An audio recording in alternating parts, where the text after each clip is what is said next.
Effect అవుతుందా, కూటమికి effect ఉంది. మరొక కీలకమైన అంశం ఏంటంటే జగన్మోహన్ రెడ్డి గారు తన స్టైల్ మార్చుకున్నారట. ఇప్పటి వరకు కూడా సీనియర్లు వాళ్ళు వీళ్ళు, నాన్నగారికి తెలిసిన వాళ్ళు, చిన్నాన్నగారికి తెలిసిన వాళ్ళు, లేకపోతే అమ్మగారికి తెలిసిన వాళ్ళు, నాకు పితృ సమానులు అన్న వాటిలన్నింటినీ కూడా పక్కన పెట్టారట. పక్కన పెట్టడమే కాదు, డైరెక్ట్గా వాళ్ళకి చెప్పేశారని వస్తున్న టాకు. మరి అది వైసీపీ ప్రతినిధులు ఉన్నారు కాబట్టి వాళ్ళే చెప్పాలి. యువతకి పెద్దపీట వేసే విధంగా సర్వం సిద్ధం చేస్తున్నారు.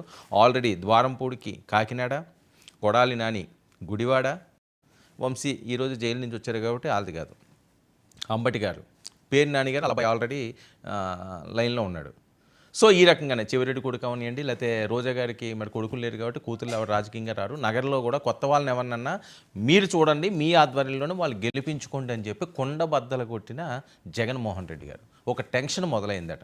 ఇప్పుడున్న సీనియర్లు మళ్ళీ మేము గెలుస్తాం, అంత చూస్తాం, అది పీకుతాం, ఇది పీకుతాం, తేల్చుకుంటాం అన్న వాళ్ళందరికీ కూడా కాస్త చురగబెట్టినట్టే జగన్మోహన్ రెడ్డి గారు స్టైల్ మార్చేశారని. ఇవే ఇష్యూస్పై నేను ప్రైమ్ డిబేట్ కొనసాగిద్దాం. మనతో పాటుగా చర్చలో పాల్గొంటున్నారు కారుమూరి వెంకటరెడ్డి గారు, వైసీపీ అధికార ప్రతినిధి, మనతో పాటుగా లైవ్లోకి అందుబాటులోకి వచ్చారు. అలాగే కీర్తన గారు, జనసేన అధికార ప్రతినిధి కూడా మనతో పాటుగా లైవ్లోకి అందుబాటులోకి రానున్నారు. ఇక వంశీకృష్ణ, టీడీపీ అధికార ప్రతినిధి కూడా మనతో పాటుగా లైవ్లో జాయిన్ ఉన్నారు. నాగార్జున గారు, కాంగ్రెస్ అధికార ప్రతినిధి కూడా మనతో పాటుగా లైవ్లోకి అందుబాటులోకి వచ్చారు. ముందుగా వెంకటరెడ్డి గారు, ఏంటి నెల్లూరు టూరు పర్మిషన్ లేవట, ఎలా వెళ్తారు? హెలికాప్టర్ పర్మిషన్ అయితే ఇవ్వరట, మరి బై రోడ్డు వెళ్తే ప్రాబ్లంగా ఉంటుంది అని చెప్పి మాట్లాడే పరిస్థితి. ఎలాగ స్కెడ్యూల్ ప్లాన్ చేస్తున్నారు? వర్మ గారు, ముందుగా మీకు ప్యానల్లో ఉన్న అందరికీ 99 టీవీ ప్రేక్షకులకు నమస్కారాలు. Very good evening. ఒకటి, ఆల్రెడీ హెలీప్యాడ్కి సంబంధించి మేము పర్మిషన్ ఆల్రెడీ పెట్టున్నాం. నిన్న ఒక హెలీప్యాడ్కి ఒక జైలు దగ్గర ఒక 1 కిలోమీటర్ 1.5 కిలోమీటర్ రేడియస్లో ఒక ప్లేస్ చూపించారు. ఆ ప్లేస్ పూర్తిగా అటవీ ప్రాంతంలాగా మొత్తం ఫుల్గా చెట్లు అవి ఉన్నాయి, హై టెన్షన్ వైర్లు అవి కూడా ఉన్నాయి. సో అక్కడ హెలీప్యాడ్ పెడితే హెలికాప్టర్ అక్కడ దిగడానికి అనువైన ప్రాంతం కాదు కాబట్టి అది మేము చెప్పాం మళ్ళీ పోలీసులకి. ఇప్పటికే 3 ప్లేసులను వాళ్ళు మార్చారు. సో 3 ప్లేసులు మేము అడిగినటువంటి ప్లేసులు ఇవ్వాలి. మొట్టమొదటి ప్లేస్ ఎందుకు ఇవ్వలేదంటే అది 3 కిలోమీటర్లు రేడియస్లో ఉంటుంది. కంప్లీట్గా టౌన్లో నుంచి జగన్మోహన్ రెడ్డి గారు అక్కడికి రావాల్సి వస్తుంది కాబట్టి టౌన్ నిండా జగన్మోహన్ రెడ్డి గారి కోసం వైఎస్ఆర్సీపీ నాయకులు, కార్యకర్తలు, ప్రజలు వస్తారు కాబట్టి అదొక 3 కిలోమీటర్లు జనసంద్రం కనపడింది కాబట్టి దానికి కోటంరెడ్డి శ్రీధర్ రెడ్డి గారు అది ఇవ్వడానికి లేదని చెప్పి అక్కడ కొర్రీ పెట్టాడు. రెండవది, హైవేకి దగ్గరలో ఒకటి చూసినటువంటి దాంట్లో అమ్మో హైవేకి దగ్గరలో చూశారు మీరు, జగన్మోహన్ రెడ్డి గారు హైవేలో వస్తే మొత్తం జామ్ అయిపోయింది, అది ఇంకా ఎక్కువ కనపడతారు క్రౌడు, సో మళ్ళీ ఎన్ని విజువల్స్ చాలా ఎక్కువ కనపడుతుంది, సో దానికి ఇవ్వమన్నారు. ఇప్పుడు సరే మీరే ప్లేస్ చూపించండి అంటే పలానా ప్లేస్ చూపించారు, అది అనువైంది కాదు, ఆల్రెడీ ఏవియేషన్ అధికారులు చెప్పారు ఇక్కడ అది దిగడానికి అనువైనటువంటి ప్రాంతం కాదని. సో మేము కోర్టులో కేసు వేసి ఉన్నాం ఆల్రెడీ. సో హెలీప్యాడ్కి పర్మిషన్, రెండోది రోప్ పార్టీ కూడా ఇవ్వాలి అని. ఎందుకంటే జగన్మోహన్ రెడ్డి గారికి Z+ కేటగిరీ ఉంది, 58 మంది సెక్యూరిటీ జగన్మోహన్ రెడ్డి గారు వెంట ఉండాలి. ఇంకా మిగిలిన ప్రాంతాల్లో పోలీసులు నార్మల్గా అక్కడ ఉన్నటువంటి వచ్చేటటువంటి పబ్లిక్ని బట్టి వాళ్ళు ఇంకా 500 మంది పెడతారా, 1000 మంది పెడతారా, అది మీటింగ్ అయితే ఎలా అనేది అది మిగిలింది. జగన్మోహన్ రెడ్డి గారు వెంటే కేవలం 58 మంది ఉండాలి Z+ కేటగిరీ కాబట్టి. మీటింగ్ అది కాదండి, ర్యాలీ అయినా అంటే చెబుతున్నాం. ఒకవేళ మీటింగ్ అయితే ఇంతమంది అనేది, ర్యాలీగా వస్తున్నప్పుడు ఎంతమంది ప్రజలు వస్తారో దాన్ని బట్టి వాళ్ళు చెప్పారు కదా. మన ఏంటంటే మొన్నే కదా ఒక ఇన్సిడెంట్ జరిగింది ఈ రకంగానే వేరే అంశం మీద. ఇప్పుడు పరామర్శకి వెళ్తున్నప్పుడు పరామర్శకి వెళ్ళి వచ్చి కదా ఈ హడావిడి ఎందుకు అన్నది. అంటే ఇప్పుడు హడావిడి, ఇప్పుడు మీరు పవన్ కళ్యాణ్ వెళ్తున్నాడు సార్, ఓ సినిమా హీరో, లేదంటే జబర్దస్త్లో అనసూయ గారు, లేదంటే రేష్మి గారు, లేదంటే అతను మన పిఠాపురంలో ప్రచారం చేశాడు కదా హైపరాదియో, వాళ్ళు వెళ్తుంటేనే కనీసం 1000-2000 మంది వస్తున్నారు కదా. అట్లాంటిది మరి 40% ఓటింగు.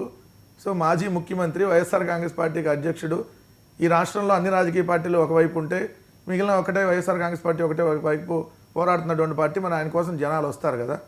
మీరు రాకూడదని కంట్రోల్ చేయాలంటే ఎట్లా కుదిరిద్ది? సో ఇన్సిడెంట్ జరిగింది అంటున్నారు. ఎవరు వెళ్తే ఇన్సిడెంట్ జరగల? తిరుపతిలో మన తొక్కిసలాట జరిగింది, 6 చనిపోయారు. క్యూ లైన్లో ఏమైనా ఆపేశారా మీరు? టికెట్లు ఇచ్చే దగ్గర ఏదైతే కింద రేపు వైకుంఠ ఏకాదశి కొట్టి క్యూ లేకుండా ఉంటారా?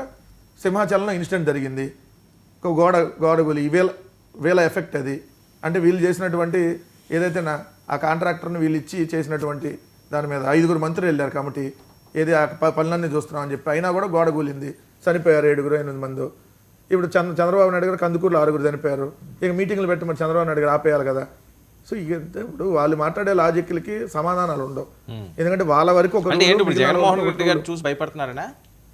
భయపడకపోతే ఇప్పుడు జగన్మోహన్ రెడ్డి గారు 3 కారుల్లోనే రావాలి, 100 మంది వెళ్ళాలి, 101 వాళ్ళు వెళ్తానికి వీల్లేదు, 4వ కారు రావడానికి వీల్లేదు, ఎందుకు ఆంక్షలు? ఆయన 100 కాకపోతే 1000 మందితో వెళ్తారు, లేదా 10,000 మందితో వెళ్తారు, లేదా 3 కార్లు కాబట్టి 30 వస్తాయి, 300 వస్తాయి. మీకేంటి ప్రాబ్లం? పోలీసులు మీరు బందోబస్తు ఇవ్వని కరాఖండికి చెప్పండి, మేము న్యాయస్థానాల్లో తేల్చుకుంటాం. న్యాయస్థానాలు చెబుతాం మాకు బందోబస్తు ఇవ్వని అంటున్నారు పోలీసులు అని చెప్పి. ఇప్పుడు ప్రజాస్వామ్యంలోని ఒక పబ్లిక్ మీటింగ్కి వెళ్ళినప్పుడు ఎంతమంది వస్తారో ఏంటో క్లారిటీ లేకుండా మేము 300 వస్తాం 3000 వస్తామంటే ఎట్లా క్లారిటీ ఉంటుందని? మేము మీటింగ్ పెడితే క్లారిటీ ఉంటుంది.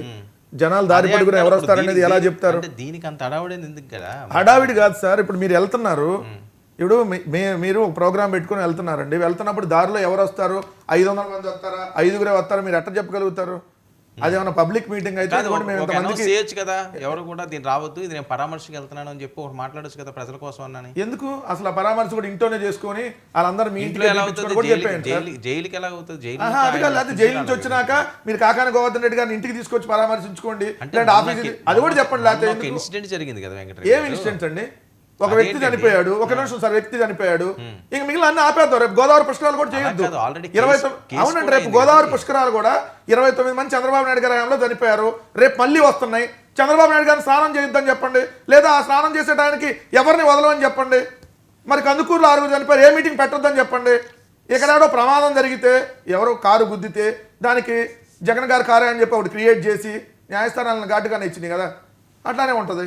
సో ఆఖరి అయితే ఎలాగనే వెళ్తారు అంతేనా? చెప్పండి సార్. ఒక జగన్మోహన్ రెడ్డి గారికి ఒక రూల్ పెడదాం. మీరు పొద్దున్న ఇదే తినాలి, మధ్యాహ్నం ఇదే లంచ్గా తినాలి, సాయంత్రం ఇదే తినాలి, మీరు ఎక్కడి నుంచి ఇక్కడికి వెళ్ళకూడదు, ఈ చొక్కా ఒక మడత వేయాలి, 2 మడతలు వేయకూడదు, మీరు ఒక్కళ్ళే వెళ్ళండి, పక్కన ఎవరు రాకూడదు. పెడదాం రూల్స్ పెట్టి, ప్రభుత్వం ఒక జీవో ఇచ్చి మీరు ఎలానే వెళ్ళడానికి జీవో ఇస్తే దాన్ని బట్టి మనం మాట్లాడదాం ఏం చేయాలి. Right, okay. వంశీ సార్ నమస్కారం. ఏంటి పరిస్థితి? ఎందుకు అంత భయపడి